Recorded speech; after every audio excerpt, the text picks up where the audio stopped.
오늘 우리가 함께 나누실 말씀은 마가복음 8장 27절부터 38절 말씀입니다. 예수와 제자들이 빌립보 가이사랴 여러 마을로 나가실새 길에서 제자들에게 물어 이르시되 사람들이 나를 누구라고 하느냐? 제자들이 여짜와 이르되 세례 요한이라 하고 더러는 엘리야 더러는 선지자 중에 하나라 하더이다. 또 물으시되 너희는 나를 누구라 하느냐? 베드로가 대답하여 이르되 주는 그리스도시니이다 하매 이에 자기의 일을 아무에게도 말하지 말라 경고하시고 인자가 많은 고난을 받고 장로들과 대제사장들과 서기관들에게 버림받아 죽임을 당하고 사흘 만에 살아나야 할 것을 비로소 그들에게 가르치시되 드러내놓고 이 말씀을 하시니 베드로가 예수를 붙들고 항변하매 예수께서 돌이키사 제자들을 보시며 베드로를 꾸짖어 이르시되 사탄아 내 뒤로 물러가라. 내가 하나님의 일을 생각하지 아니하고 도리어 사람의 일을 생각하는도다 하시고 무리와 제자들을 불러 이르시되 누구든지 나를 따라오려거든 자기를 부인하고 자기 십자가를 지고 나를 따를 것이니라. 누구든지 자기 목숨을 구원하고자 하면 잃을 것이요 누구든지 나와 복음을 위하여 자기 목숨을 잃으면 구원하리라. 사람이 만일 온 천하를 얻고도 자기 목숨을 잃으면 그 무엇이 유익하리요?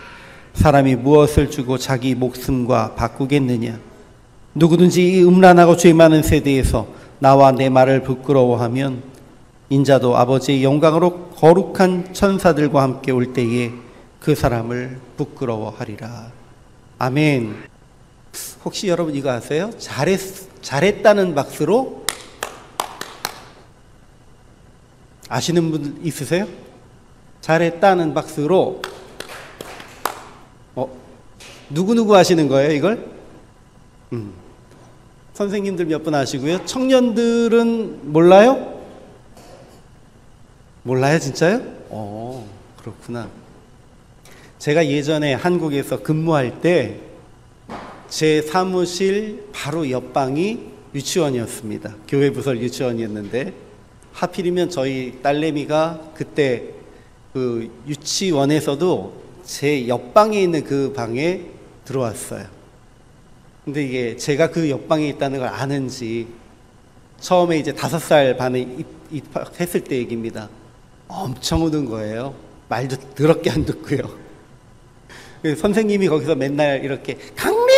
이렇게 외치시는 소리가 들려서 민망해 하면서 사무실에 앉아 있었던 기억이 있는데요. 그때 이제 사무실에 앉아 있으면 유치원에서 이렇게 행사를 하잖아요. 그럼 유치부 아이들이 이렇게 뭐 여러 가지 하고 발표도 하고 합니다. 그러면 발표가 끝나면 자, 우리 친구들 잘했다는 박수로 하면 자동적으로 이렇게 박수가 나와요.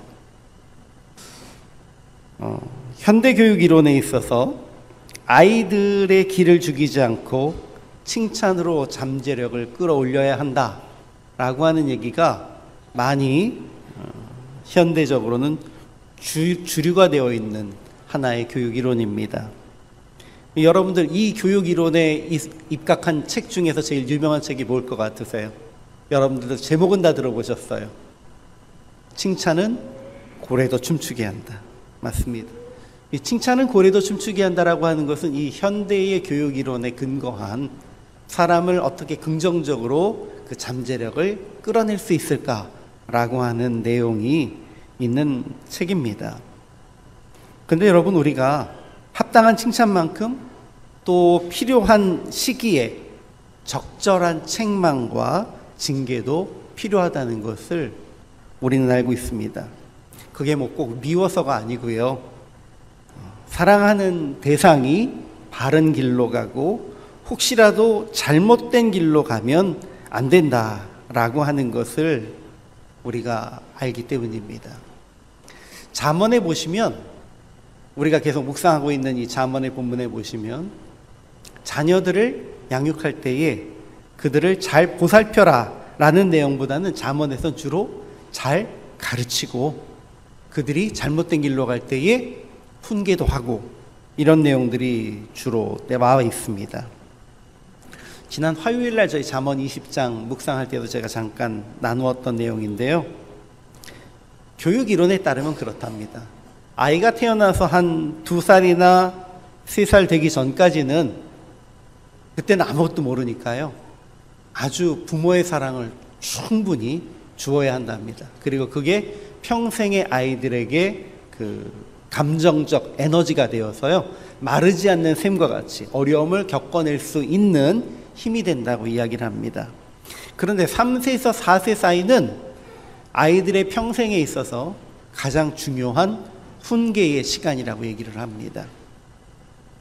그때는 하고 싶은 것도 많고요, 또 여러 가지 호기심도 많아서 이것도 해보고 저것도 해보는 것이 아이들입니다. 하고 싶은데 못하게 하면 땡깡도 부리고. 근데 이제 그때가 제일 위험한 거라는 거죠. 이게 물불을 가리지 않으니까 자기도 위험해질 수 있고 상대방도 위험에 빠뜨릴 수 있는 시기. 심지어 엄마가 부엌에서 칼질을 할 때 칼 달라고 뺏기도 하고 할 수 있는 시기가 그 시기란 거예요. 궁금하니까. 자, 그러면 그때는 어떻게 해야 된다고요? 위험한 것, 해서는 안 된다는 것이라는 걸 분명하게 알려주기 위해서 그 시기에는 철저하게 훈육을 해야 한답니다. 안 되는 건 정말로 안 된다고 꾸짖기도 해야 하고, 왜냐하면 이게 자신을 죽음으로 이끌어갈 수도 있고 주변 사람들까지 위험으로 이끌 수 있는 시기이기 때문에 그렇습니다. 또 우리가 생각해 보면 분명히 완벽한 사람은 없으니까요, 좀 부족해도 칭찬해 줘야지 라고 생각하지만 그것만으로 되는 건 분명히 아니라는 것을 잘 알고 있습니다. 합당한 칭찬과 또 시기적절한 징계, 훈계, 이것은 교육학자들이 얘기하는 단지 어렸을 때만 필요한 건 아닌 것 같습니다. 특별히 우리 그리스도인들은 칭찬과 시기적절한 훈계가 얼마나 조화롭게 이루어져야 하는지를 잘 볼 필요가 있습니다. 오늘 우리가 읽었던 이 본문과 잠언의 내용들을 살펴보면서 오늘 우리는요, 예수님께서 베드로를 칭찬하시고 또 꾸짖으셨던 그 마음, 그 모습 속에 하나님의 뜻이 아닌 인간의 욕망이 개입하려 할 때에 우리는 어떻게 나를 꾸짖고 또 우리 주변에 있는 사람들을 잘 훈계하면서 이끌어가야 할까라고 하는 부분을 좀 고민해 보려고 합니다. 그리고 사실은 이 모든 것을 아무리 훈계하여도 그 훈계만으로 할 수 없는 부분을 예수님께서 어떻게 우리 가운데 역사하셔서 깨닫게 하셨는지 여기까지 오늘 말씀을 통해서 한번 살펴보려고 합니다. 여러분, 오늘 본문 보시면서 이게 마태복음에 있지 않았나? 라고 생각하시는 분들도 많이 계실 거예요. 마태복음과 마가복음의 병행 구절입니다. 마가복음엔 8장에 그리고 마태복음엔 16장에 기록되어 있습니다. 가이사랴 빌립보라고 하는 지역은 어느 지역이냐면요, 여러분들이 이스라엘의 지도를 보시면 아래쪽에는 이제 사해가 있고요, 사해에서 요단강을 타고 쭉 올라가시면 갈릴리 바다가 있습니다. 그 갈릴리 호수의 맨 꼭대기 지점에 보시면 가버나움 지역이 있어요. 근데 그 가버나움에서 북쪽 지역으로 쭉 올라가다 보면 헐몬산이라고 하는 지역으로 올라갑니다. 오늘날로 치면 그 지역이 어디 가까우냐면요, 골란고원 쪽에 가까워요. 그래서 골란고원으로 올라가는 아래쪽인데요, 거기에 계곡이 있습니다. 그 계곡이 무척 이쁘고요, 그리고 그 부근에서 온천도 났다고 하는 그런 얘기들이 있습니다. 그래서 그대로부터 로마 사람들도 거기에 와서 요양도 하고 또 쉬다가 가는 그런 곳이었다고 기록이 나와 있습니다. 지금은 가셔도 가이사랴 빌립보의 어떤 건축물이나 이런 것들은 별로 없고요, 계곡물 또 거기 흐르는 물들 이런 것들이 주로 있습니다. 어쨌든 예수님이 이 가이사랴 빌립보 지역을 다니셨어요. 여기는 지역적으로 보면 살짝 유대인들의 지역과 이방인들의 경계가 있는 지역이다라고 생각하시면 좋습니다. 하여튼 이 경계 지역에서 쭉 예수님이 다니시면서 말씀을 전하셨고 사역을 하실 때 예수님이 당신에 대해서 뭐라고 하는지 제자들에게 물어보셨습니다. 사람들이 나에 대해서 뭐라고 하느냐? 그랬더니 선지자 중에 한 분이시기도 하고 세례 요한이 살아났다고도 하고 여러 가지 이야기들을 합니다. 너희는 나를 누구라 하느냐? 오늘 본문에는 베드로가 그리스도십니다 라고 얘기했지만 우리가 다 알듯이 마태복음 16장에서는 주는 그리스도시며 살아계신 하나님의 아들이십니다 라고 고백을 했습니다. 자, 칭찬받을 만하지요. 칭찬받을 만할 때는 칭찬도 해주십니다. 그래, 잘했다. 내가 너의 위에 교회를 세우겠다. 그렇지만 네가 이것을 알게 한 것은 너 스스로가 아니고 하나님 아버지께서 너에게 알게 하셨다. 이런 얘기들을 쭉 예수님께서 하셨어요. 사람들은 갖다 붙이는 걸 좋아하다 보니까요. 이 본문, 내가 너희 위에 교회를 세우겠다. 너의 반석 위에 교회를 세우겠다 했던 이 본문을 근거로 해서 로마 가톨릭 교회는 이 베드로를 초대 교황으로 세웠습니다. 그러니까 본인도 모르는데요. 자기들이 그냥 추대한 거예요. 교황의 계보를 쭉 보시면 맨 꼭대기 계보에 베드로가 있거든요.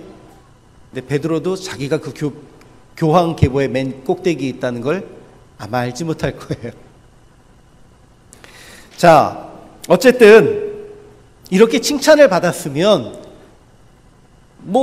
거기에서 계속 좋은 일이 있고 화기애애하면 좋을 것 같은데 예수님께서 당신이 이제 십자가에 달려 돌아가셔야 될 것, 고난당하셔야 될 것들을 쭉 얘기하시니까 베드로가 그 앞에 항변하여 그리하지 마옵소서라고 했다고 기록되어 있습니다. 여기서 항변했다라는 표현이 한국말로 표현돼서 그런데요. 이걸 원문에서 보면은 예수님을 뜯어 말리듯이 혹은 예수님을 질책하듯이 라고 하는 의미가 거기에 포함되어 있습니다. 그러니까 이 부분이 그냥 예수님 그렇게 하시면 안 돼요 라는 것이 아니고 무슨 말씀이세요 라고 하면서 뜯어 말리고 예수님에 대해서 그거 잘못된 거죠 라고 이야기하는 식으로 하나님의 계획과 예수님의 계획을 무시하고 자기의 의지로 이것을 이야기한 것으로 기록되어 있습니다. 표면적으로야 베드로가 예수님을 사랑하는 마음의 표현이었다라고 얘기하지만 예수님은 그 베드로의 마음속에 숨어있는 아무리 하나님 뜻이라고 해도 내 소원하고 다르면 받아들일 수 없어요 라고 하는 그 마음을 보셨던 겁니다. 그래서 예수님은 베드로를 향해서 사탄아 내 뒤로 물러나라 라고까지 좀 극단적인 표현을 하신 거죠. 금방 베드로의 신앙에 대해서 극찬을 하셨는데 또 금방 하나님의 일이 아니라 사람의 일을 생각하는 베드로에게 사탄아 내 뒤로 물러가라 라고 하는 말씀까지 주셨어요. 근데 여러분 잘 보세요. 좀 전에 제가 로마 가톨릭 교회에 대한 얘기를 드렸지 않습니까? 사실 이 한 본문 안에 두 가지가 동일하게 있지 않습니까? 앞에서는 그 위에 교회를 세우겠다고 하셨지만 그 뒤에서는 사단아 물러가라 하셨으니까 그럼 뒤에 본문에 근거하면 베드로에 근거해서 교회를 세우면 사탄 위에 교회를 세우는 게 되는 거 아니겠습니까? 이게 무슨 얘기냐면요. 사람들은 얼마 떨어지지 않은 그 본문 가운데 있음에도 불구하고 자기 입맛에 맞는 앞에 구절은 취하고 뒤에 구절은 무시하고 있는 겁니다. 베드로도 마찬가지란 거죠. 내 마음에 좋을 때는 예수님 앞에 아멘 했지만 내 마음에 뜻하지 않을 땐 그렇게 하면 안 되십니다 라고 얘기했다는 것입니다.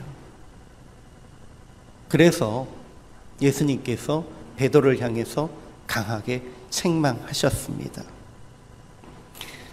성경 전체를 보시면요, 이 사건만큼 극명하게 칭찬과 훈계가 책망이 바로 연결되어 있는 부분이 별로 없어요. 금방 극찬을 하셨지만 금방 그에 대해서 너는 사탄이다 라고 얘기할 만큼 훈계하셨습니다. 예수님이 사랑이 없으셔서 그러셨을까요? 아니죠. 우리는 다 알고 있습니다. 예수님이 베드로를 그리고 제자들을 너무나 사랑하셨기 때문에 그들이 하나님의 진리를 아는 것에 대해서 너무나 기뻐하셨지만 그 하나님의 진리보다 자기들의 욕심이 앞서 나갈 때는 당장 그 앞에서 그래선 안 돼! 라고 훈계하시고 징계하려 하셨다는 것입니다. 아까 서두에 말씀드렸듯이 몇 살쯤 되면 아이들을 강하게 가르쳐야 된다고요? 서너 살. 근데 여기서 보시면 제자들이 예수님 따라다니기 시작한 지 한 3년쯤 되는 시점이에요, 이게. 그러니까 예수님을 따라다녀서 한 1, 2년 사역하고 이제 예수님이 어떤 분이시란 것도 좀 알고 그러면서 예수님을 통해서 무언가 해볼 수 있겠다라고 하는 자기들 욕심도 생기고 하는 이 시점입니다. 그러니까 사람이 내 생각이 생기고 내 욕심이 생기기 시작하면 그때는 뭐가 필요합니까? 훈계가 필요하고요. 책망이 필요하고요. 그래도 말 안 들으면 징계도 해야 합니다. 그런데 여러분, 잠언 읽으시면서 조금 현대하고 맞지 않아서 이게 맞나? 라고 하는 생각이 드시지는 않습니까? 다음 주 본문도 마찬가지고요. 이번 주 본문도 마찬가지인데 지금 현대의 입장에서 보면 훈육 방법이 좀 극단적으로 보이기도 합니다. 잠언 23장 13절과 14절 함께 보시죠. 함께 읽으십니다. 시작. 아이를 훈계하지 아니하려고 하지 말라. 채찍으로 그를 때릴지라도 그가 죽지 아니하리라. 내가 그를 채찍으로 때리면 그의 영혼을 스올에서 구원하리라. 아멘 하시기 좀 그렇죠. 요새 이렇게 하면요 잡혀갑니다. 우스갯소리가 아니고요. 만약에 정말 요새 아이를 이렇게 채찍으로 안 죽어! 라고 하면서 죽기 직전까지 때리면 애는 울 거고요. 그럼 옆집에서 신고 들어갑니다. 그럼 경찰 옵니다. 현대적인 개념으로는 좀 이해하기 어려운 극단적인 훈육 방법입니다. 근데 여러분, 이게 23장에만 이렇게 기록된 거 아니에요. 29장 15절 말씀도 한 번 더 읽어보시죠.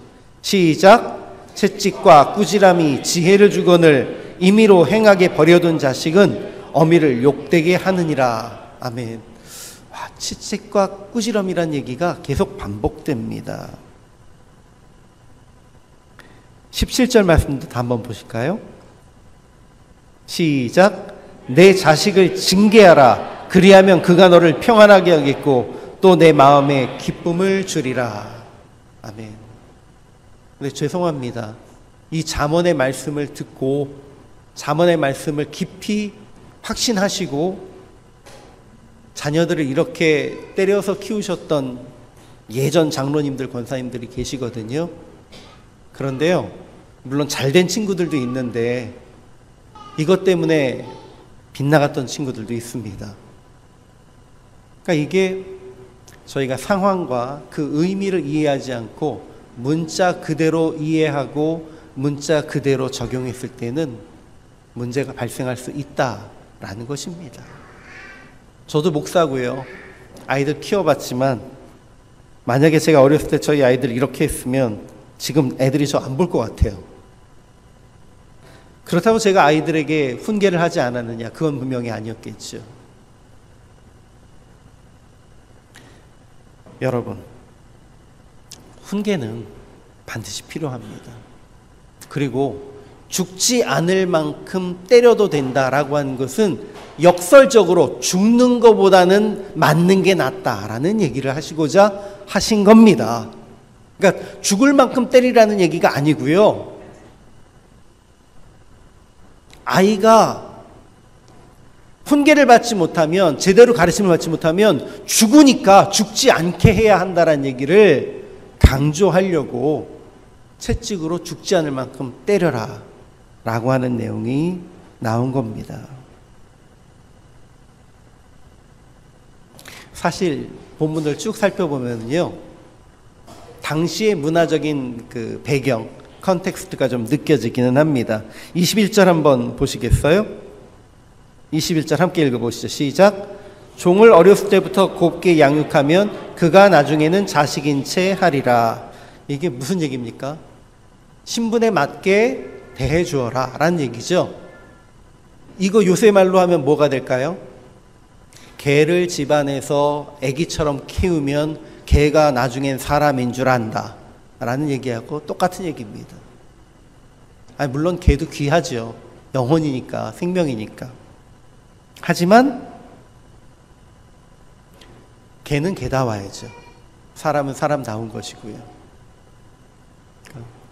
이 부분을 보시면 우리가 잠언에 기록되어 있는 이 가르침들이 당시의 문화적 배경, 역사적 배경 속에서 이해되어야 된다는 것을 볼 수 있고요. 그러므로 이 말씀을 오늘날 현실 속에 적용할 때에는 분명히 하나님의 사랑과 그 사랑에 근거한 징계라는 측면에서 이해해야 한다는 것입니다. 그러니까 무조건 성경에 채찍질하며 아이들이 죽지 않을 만큼 때려서라도 가르치는 게 중요하다고 때리시면 안 되잖아요. 그러신 분들도 없으신 걸로 보고요. 하지만 우리는 과연 하나님 앞에서 어떻게 가르침을 받고 있는 사람들인지 한번 생각해 보아야 합니다. 한국 사회는 유교 전통 속에 세워진 사회입니다. 조선시대 500년이 워낙 유교의 역사가 깊었으니까요. 그리고 사실 지금 이 말씀드리는 내용은요, 모든 서당에서 그렇게 했던 건 아닌 것 같아요. 하지만 이제 조금 지체도 있고 그곳에 가는 서당의 학동들이 이제 어느 정도 수준이 되는 그런 서당에서는 이렇게 가르쳤다고 얘기를 합니다. 학동이 서당에 갔을 때 훈장님의 말을 듣지 않으면 처음부터 때리는 훈장님은 안 계시다는 거죠. 처음에는 말로 타일르시고 내일까지 이거 해와라 라고 하기도 하시고 잘 가르치시는데, 그럼에도 불구하고 학동이 몇 번이나 그 구두 징계에 의해도 구두로 가르치시는 훈계에도 변하지 않으면 하루는 부르신답니다. 아무래도 내가 너를 회초리로 때려야겠다. 너는 지금까지 잘못한 걸 생각할 때 몇 대나 맞아야 될 거라고 생각하니? 그러면 학동이 어느 정도 계산을 해서 제가 아무래도 몇 대 정도 맞아야 될 것 같습니다 라고 얘기를 한다죠. 그러면 그래 알겠다. 내가 부모님한테 가서 전후 사정 설명드리고 제가 이렇게 해서 몇 대쯤 맞게 되었습니다 라고 말씀드린 후에 허락받아 오너라. 허락받아서 올 때 회초리도 갖고 와라. 그러신대요.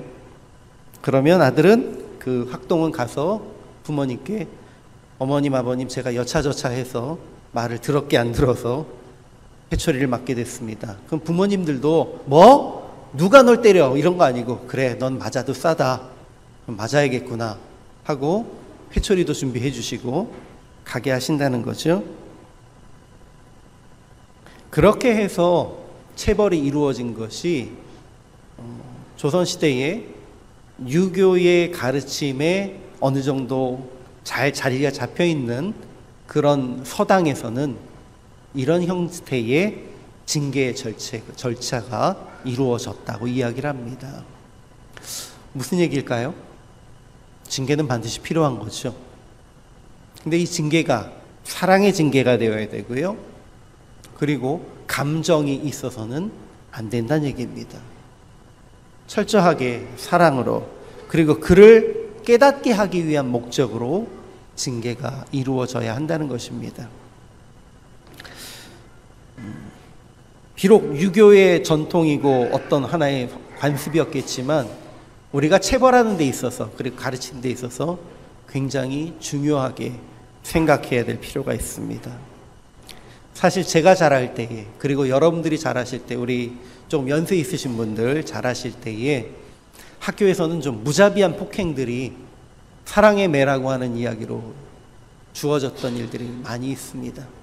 이것은 한국적 전통이 아니고요. 일제시대 군국주의적인 문화 속에서 억압적으로 교육받았던 그 문화가 남아 있었던 것입니다.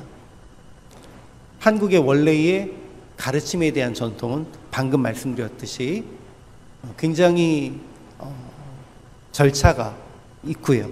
감정적이지 않고요. 스스로가 이 징계의 절차를 거치는 순간에도 내가 잘못했구나라는 것을 깨닫게 하는 데에 매우 집중하고 있었던 부분입니다. 그래서 여러분, 우리가 오늘날 하나님의 말씀에 따라서 사랑하는 자녀들, 사랑하는 우리의 다음 세대들을 키우고 양육할 때에 칭찬과 훈계는 반드시 병행되어야 합니다. 그리고 이것은 나 스스로를 위해서도 굉장히 중요한 부분입니다. 히브리서 12장 8절 말씀 함께 봉독해 볼까요? 시작. 징계는 다 받는 것이거늘 너희에게 없으면 사생자여 친아들이 아니니라. 아멘. 너무 많이 들어보셨던 말씀이시죠? 아빠가 안 때리면 친아빠가 아니란 얘기입니다. 엄마가 안 가르치면 친엄마가 아니란 얘기입니다. 아이들 키울 때 어렸을 때 봤던 그 TV 유치원에서 보면 그 마귀 할머니 나와가지고요. 마녀죠. 마녀 할머니 나와가지고 아이들한테 할머니 저한테 사탕 주세요. 그러면 하하하하 그러면서 사탕을 다음대로 먹을 수 있게 줘요. 엄마들이라면 안 주잖아요. 근데 왜 주죠? 마귀 할머니가 주죠. 아이가 망가지게 하려고 준다는 겁니다. 사랑하면 함부로 다 버려두지 않고 분명히 징계도 합니다. 그런데 여러분, 마지막으로 이렇게 우리가 징계가 꼭 필요하다는 말씀을 제가 지금 20분이 넘도록 드렸음에도 불구하고 반전이 있습니다. 사람이 그렇게 열심히 가르쳤다고 안 변하더라고요.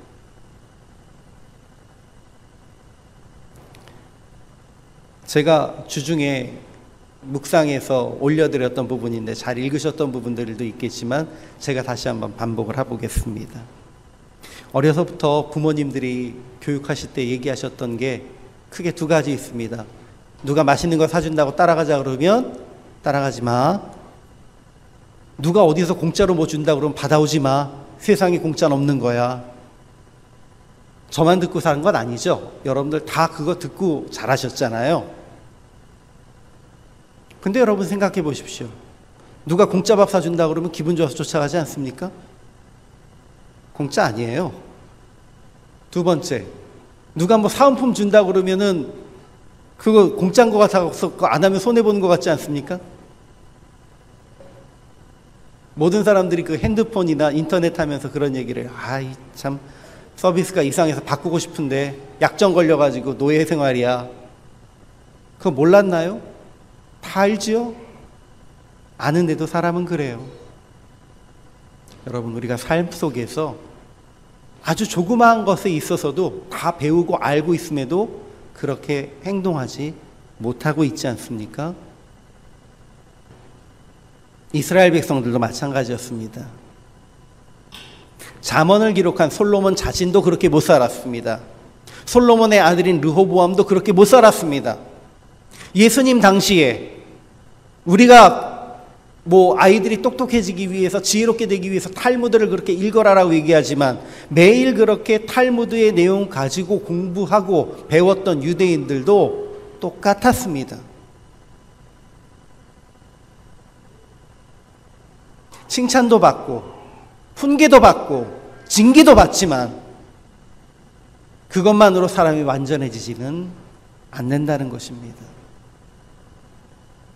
그걸 누가 하셨죠? 예수님이 하셨습니다. 아, 사람은 가르쳐가지고는 그게 그 머릿속에 남지 않는구나 라는 걸 알고 계셨습니다. 그래서 예수님께서 우리를 위해서 가르치신 방법이 무엇입니까? 때리고 징계하신 방법이십니까? 우리가 다 알고 있습니다. 예수님은 우리를 구원하기 위해 이 땅에 오셨고 우리를 가르치길 원하셔서 입으로 가르치셨지만 그러나 마지막 순간에는 당신께서 우리를 위해 희생하시며 십자가에 달려 돌아가셨습니다. 훈육으로 우리를 때리신 게 아니고 우리가 배우길 원하시며 예수님께서 직접 채찍을 맞으셨습니다. 예수님이 당하신 고난이 그 채찍질이 육체에 새겨지지 않고 마음에 새겨진 이후에 비로소 진정한 그리스도인들이 태어났고 그들로 인해서 예수님의 복음이 전해지기 시작했습니다. 그러면 여러분, 우리가 아무리 선하게 가르치고 징계하여도 그것만으로는 안 된다는 것을 기억해야 합니다. 결국 우리가 진정으로 자녀들을 가르칠 수 있고 훈계할 수 있는 방법은 채찍질하는 것이 아니고 우리가 스스로 채찍에 맞는 방법입니다.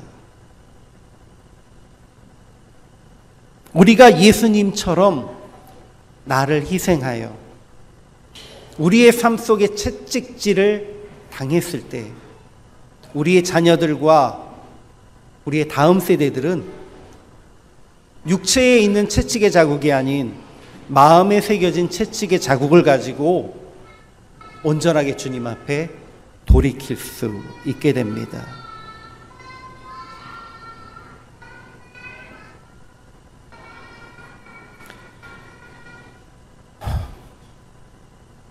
말씀을 정리해 보겠습니다. 지혜로운 한 사람을 키우기 위해서 우리는 적절하게 격려하고 칭찬해야 하지만 또 합당한 훈계로 양육하는 지혜로운 부모, 지혜로운 믿음의 선배가 되어야 합니다. 하지만 이것만으로 되는 것이 아니기 때문에 우리가 그들을 가르칠 때에 말로 가르치고 징계함으로 끝나는 것이 아니고 그들 대신 내가 스스로를 희생하며 우리가 그들 대신에 상처받은 채찍질의 흔적을 우리가 그들 대신에 감당하는 어려움의 모습을 보여줄 수 있어야 합니다. 그리고 그것이 흔적으로 우리 아이들에게 또 우리 다음 세대에게 마음속에 새겨질 때 그때야 비로소 그들이 하나님 앞에 진정으로 지혜로운 그리스도인으로 성장해 갈 수 있습니다. 오늘 우리 쿠웨이트 한인연합교회 모든 성도들이 지금까지 그렇게 살아오셨던 것처럼 앞으로도 그렇게 지혜롭게 살아가시고 또 믿음 가운데에서 우리 자녀들을 그렇게 양육하실 수 있기를 예수님의 이름으로 축원합니다. 아멘.